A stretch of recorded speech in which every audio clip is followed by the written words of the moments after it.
It's game number 161. And welcome to the 161. And I have the lineup for you.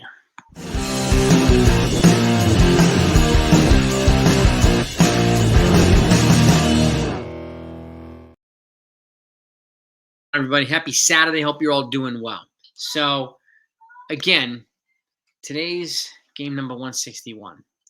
Yankees versus the Pirates. The Pirates took yesterday's game 4-2.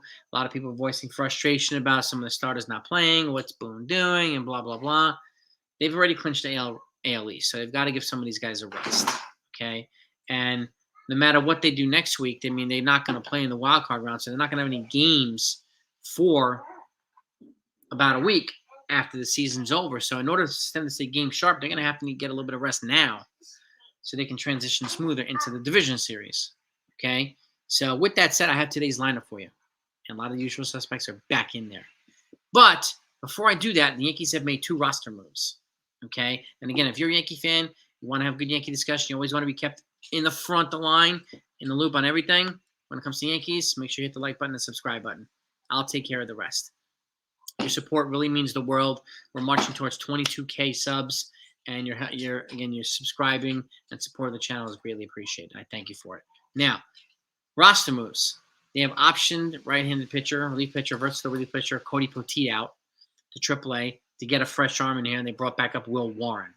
So it looks like it's end of season, fresh arm, recycling, and so on and so forth. So that way they're not using Poteet in several games in a row, which I understand. And give Will Warren another opportunity to hopefully redeem himself a little bit after a rough first outing up here. So those are the 2 roster moves that the Yankees have made. All right. And, after yesterday's game, Carlos Rodon was pretty solid. He gave up 2 home runs, back-to-back home runs, but solo shots. And Yankees offense didn't do much. But the Yankees offense didn't really have many of the heavy hitters in there either. But it just goes to show that we need some of the other guys who aren't necessarily heavy hitters to hit a little bit more consistently than they have been doing. So, and with that said, here's the lineup today. Okay, Jason Dominguez is leading off today in left field, not Gleyber Torres. Juan Soto is batting second in right field. Aaron Judge is back in there, batting third in center field. Austin Wells is also back in there at the dish at the cleanup spot. Giancarlo Stanton's also back in there. Okay, 3, 4, and 5 were off yesterday. Giancarlo Stanton's batting 5th at the A spot. Jazz Chisholm batting 6th in third base. Anthony Rizzo batting 7th at first base. Osvaldo Cabrera, good job back in there. Shortstop, giving Anthony Volpe a day off. And John Birdie's good to see him back in there at second base as well. So with Gleyber Torres getting a day off. And on the mound, Luis Hill. Okay, our young stud is going up against the Pirates' young stud, Paul Skeens. Probably the overwhelming favorite for National League Rookie of the Year, or close to it. He's an absolute beast, and I'm excited to see this game today.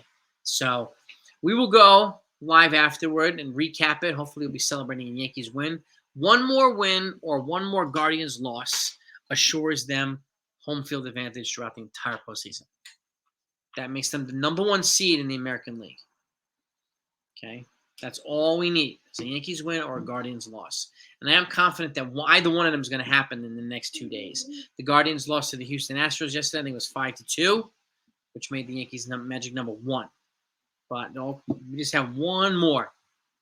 And then the Yankees have clinched every step of the way. And then all you need is 11 wins. It's easier said than done, yes. Okay? I'm not saying by any stretch of imagination that it's easy. But that's what you need, 11 wins to win the chip. If you win the chip, you have the parade. And you can be damn sure I'm going to be going at that parade when they win.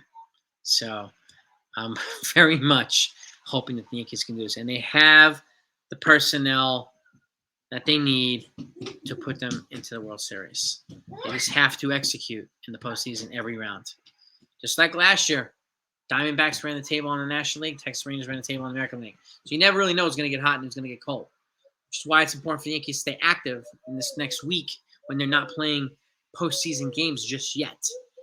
Maybe some of their minor league teams can come in whose playoff seasons are over. They can have some split squad games. They can do something. Just keep game ready. You can rotate guys in, rotate guys out. Keep them game sharp and so on while they're getting some active rest. Some rest is more than no rest. Okay, but we need them to stay sharp. Last time the Yankees had an extended break like this, just look at the All-Star break. Had an extended break, and they were ice cold after the All-Star break. It happened this year to the Yankees. So we definitely don't want that to happen.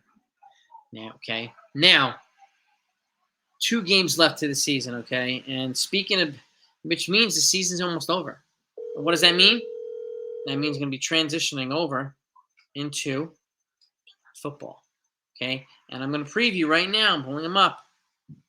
Week 4 games, okay? So tomorrow, the New Orleans Saints are in Atlanta to play the Falcons.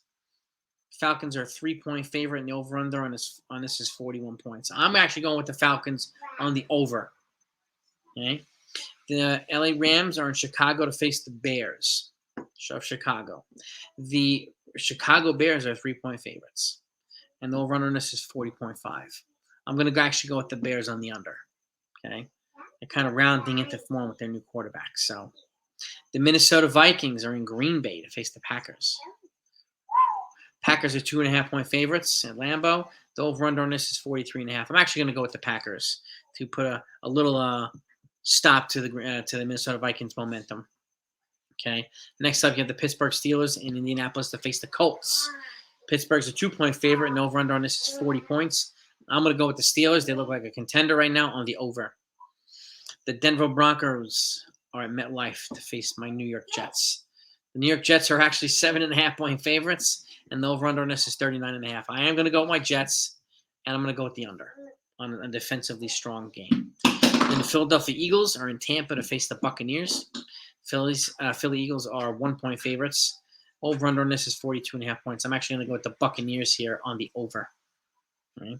Eagles still have some things they need to work on, it looks like, but Saquon Barkley looks freaking phenomenal. Then Cincinnati Bengals are in Carolina to face the Panthers. Cincinnati is a 4.5-point favorite. The over-under on this is 47.5 points. I'm going with Carolina, actually, on the under. Cincinnati's got some things they need to work out as well. Then Jacksonville Jaguars are in Houston to face the Texans. Texans are a 6-point favorite. The over-under on this is 44.5 points. I'm going with the Texans on the over. I think it's going to be a high-powered offensively scoring game.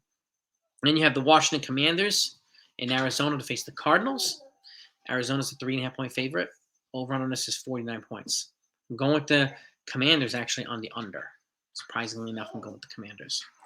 Next up, you have the New England Patriots in San Francisco to face the 49ers. So the 49ers are 10.5-point favorites. And the over on this is 40.5 points. I'm actually going to go with the Patriots here on the under. Patriots. Then you have the Cleveland Browns in Vegas to face the Raiders. Cleveland's a 2-point favorite. The over on this is 36.5 points. I'm going with the Raiders on the over. Okay. Next up after that, we've got the Kansas City Chiefs in LA to face the Chargers. The Chargers are a 7-point. The Chiefs are a 7-point favorite. The over under is 39.5 points. I'm going with the Chiefs on the under. I think it's going to be a close game. Jim Harbaugh and the boys are going to make it close. But if they win, I wouldn't be surprised if the Chargers won. But I'm sticking with the Chiefs right now. Then you have the Buffalo Bills in Baltimore to face the Ravens. Clash of the AFC East Titans. Baltimore is a 2.5-point favorite. Over-under on this is 46.5 points. I'm going on the over, surprisingly, and I'm actually going to go with the Ravens to rebound. Then you have the Tennessee Titans in Miami to face the Dolphins. Dolphins are a 1-point favorite. Over on this is 36.5 points. I'm going with Titans on the under. As long as 2 is out, I think the opposing team has the advantage. So then you have the Seattle Seahawks in Detroit to face the Lions. The Detroit Lions are a 3.5-point favorite. Over under is 46.5 points. I'm going with the Lions, and I'm going on the under. Okay, and then that's it. Those are the games. Okay, and I don't even know which game is Monday night. Oh, sorry. The Seahawks-Lions is Monday Night Football. So that's the preview of the games. You let me know what your thoughts are, who you're rooting for, who you think's going to win. And today I'm rooting for the Yankees. Let's go.